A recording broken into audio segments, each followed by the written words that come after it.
En quête du milliard pour les droits de diffusion télévisée du football français, Vincent Labrune envisage une compétition à 3 pour la Ligue 1. Cependant, malgré ces déclarations, Canal+ entretient toujours un lien très étroit avec le championnat de France et pourrait céder.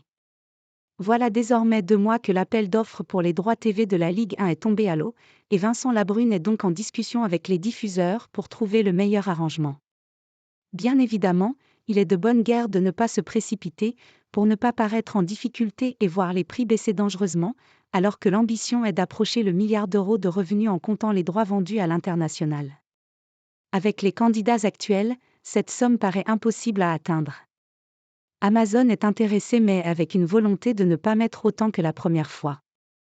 beIN Sport tente aussi le coup, mais la chaîne qatari n'investit clairement plus autant.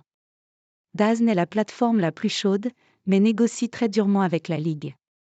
Et Canal+, le grand argentier du football français pendant près de 40 ans, clame avoir totalement jeté l'éponge après l'affaire du fiasco de Mediapro qui lui est retombé dessus. Un prix global à 800 millions maximum. Néanmoins, le ciel pourrait se dégager subitement au-dessus de la Ligue ainsi Canal revenait aux affaires. Et ce n'est pas si impensable que cela aux yeux de Philippe Bailly, président de NPA Conseil, spécialisé en économie de l'audiovisuel. L'importance du football français sur la chaîne cryptée n'est pas anodin. Pour un abonné Canal, il y a un lien avec la L1. Ça fait partie de la promesse.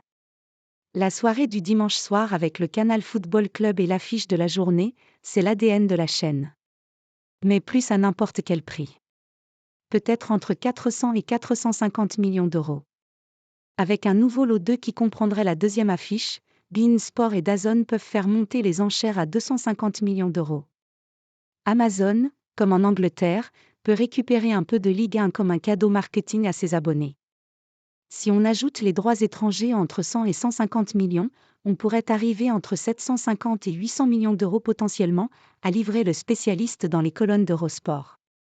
Pour le moment, Canal+ et son patron Maxime Saada cachent en tout cas bien leur jeu s'ils souhaitent revenir dans la course, car le discours est musclé à ce niveau et la chaîne cryptée assure avoir fait le deuil de la Ligue 1, même si cela fait partie de sa programmation historique.